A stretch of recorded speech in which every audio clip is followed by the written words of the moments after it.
नादिया जी मेरी सोनी सवानी जी मेरी बग्गो। जी। सुनने में आ रहा है कि नादिया असल में लड़का है। ये शक ना मुझे पहले तब हुआ था जब मैंने देखा नादिया का फेस इंतहाई लाइट कलर की फाउंडेशन लगाने की वजह से हर वीडियो में ग्रे नजर आता था। लेकिन मैंने सोचा कि यार इतनी वियर्ड बात नहीं है, पाकिस्तानी में वैसे ही रंग चिट्टा करने का कॉम्प्लेक्स है। यहाँ पे तो पूरी की पूरी दुल्हन ही ग्रे कलर में शादी निपटा देती है। ये तो फिर नादिया है, किसी गाँव में रहती हुई लड़की जिसको पूरी रील में सिर्फ जी जी कहने का डायलॉग मिलता है। इतनी रील्स देख के शदीद सिंगल लोग इन पर रश्क भी करते थे और हल्का हल्का सा सड़ते भी थे कि चलो यार जैसे भी हैं दोनों, लेकिन चलो खुश तो है ना। फिर कल परसों इंकशाफ हुआ कि नादिया तो उसे में लड़का है। अब सोच रही हूँ कि लड़का हो के भी फाउंडेशन उसने वही चूज की है जो कोई भी लड़की करती। कंटेंट के लिए व्लॉगर्स पूरी की पूरी लाइफस्टाइल फेक दिखाते हैं, लेकिन आज तक किसी ने अपनी बीवी फेक नहीं दिखाई होगी। इस आदमी ने ना वो भी कर दिया। लेकिन अगर ये झूठ है और नादिया वाकई में लड़की है और इसकी बीवी है तो ये ट्रोलिंग बहुत गलत काम है, क्योंकि मुझे कहीं से भी कंफर्म सोर्स नहीं मिला इस बात का कि ये लड़का है। बस अफवाहें ही उड़ रही हैं, और वो अफवाहें जिनका कोई भी सर पैर नहीं है। वैसे ऑनेस्टली मुझे ये कहीं से लड़का नहीं लगता। जो भी हो, बीवियों को लोगों की आंखों के लिए अवेलेबल ना कर रखो, वरना यही कुछ होता है। इसके अलावा एक और रील मेरे सामने आई थी जिससे मेरा दिल किया था कि इसको डिस्कस करना बहुत जरूरी है। रेशमा गिल।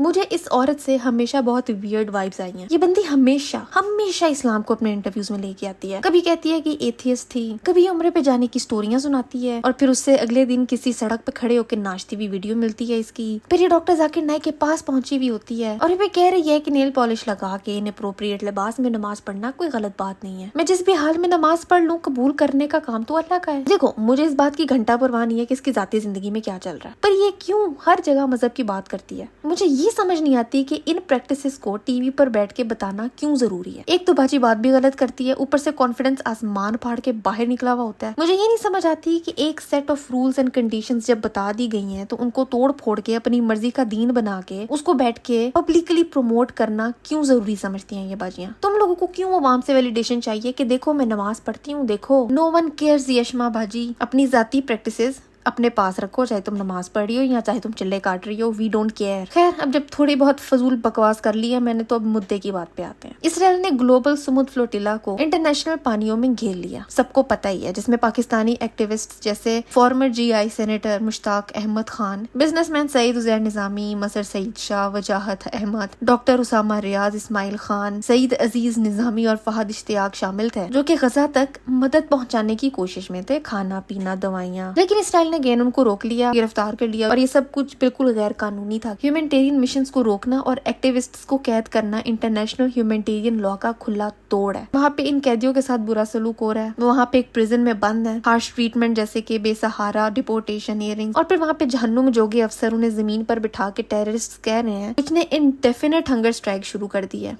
लेकिन इसराइल का दावा है कि वो जो कर रहे हैं वो ठीक कर रहे हैं। पाकिस्तानी हुकूमत, जो कि USA की पपेट बनी हुई है, अपने पाकिस्तानी शहरियों को वापस लाने के लिए कुछ भी नहीं कर रहे। सिर्फ एक ट्वीट कर दी थी इन्होंने, उसके बाद उन्होंने कुछ भी नहीं किया। और पाकिस्तानी गवर्नमेंट ने उनको वापस लाने के लिए कुछ करना भी क्यों है? उन्होंने तो खुद ट्रम्प के गजा प्लान को सपोर्ट किया है फलस्तीन के अगेंस्ट। मुझे बहुत ज्यादा दुख है इस बात को, और मेरी दुआ है कि सारे पाकिस्तानी खैर खैरियत से वापस आ जाए। लेकिन गवर्नमेंट ने गजा के लिए खाक कुछ करना है, जबकि अपने कश्मीर के लिए वो कुछ नहीं कर रहा है। आजाद कश्मीर में पिछले कुछ दिनों में काफी तमाशा मचा हुआ था। जॉइंट अवामी एक्शन कमेटी ने 29 सितंबर से लॉकडाउन और व्हील जैम स्ट्राइक शुरू की हुई थी, जैसे कि मुजफ्फराबाद, रावलकोट, बाग, मीरपुर और कोटली जैसे शहरों में लोग सड़कों पर आगे हुए थे। सबने सड़कें बंद कर दी हुई थी, और सबके कुछ मुतालबे थे, जैसे कि हमें सस्ती बिजली दो, गंदुम दो और बेसिक चीजें हमें दो। और मुतालबे थे कि वजीरों के फैंसी अलाउंसेस खत्म किए जाएं, असेंबली में रेफ्यूजी सीट्स को हटाओ और हमारे पानी से बनने वाली बिजली का हमें रॉयल्टी दो, हमें पैसे दो। ये मांगे बिल्कुल ठीक थी, क्योंकि आजाद कश्मीर के लोग अपने ही पानी बिजली के लिए 5 गुना ज्यादा पैसे देते हैं, जबकि पाकिस्तान के और हिस्सों में सब्सिडीज मिलती हैं।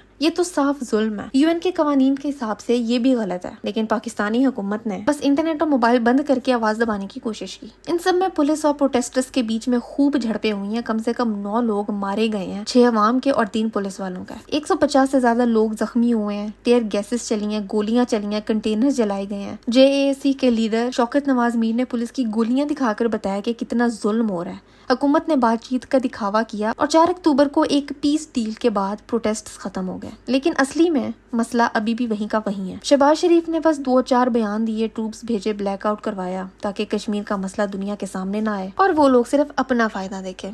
हम तो भाई अपने लोगों का हक मारते हैं, बाहर वालों से हमदर्दी हमने क्यों करनी है। खैर, तुम बताओ, तुम्हें क्या लगता है नादिया लड़का है या किसी ने अफवाह छोड़ी है? और ये भी बताओ कि तुम्हें क्या लगता है अहमद मुश्ताक साहब वापस आ पाएंगे या नहीं, और गवर्नमेंट को कुछ करना चाहिए कि नहीं, मुझे नीचे कॉमेंट्स में लिखो।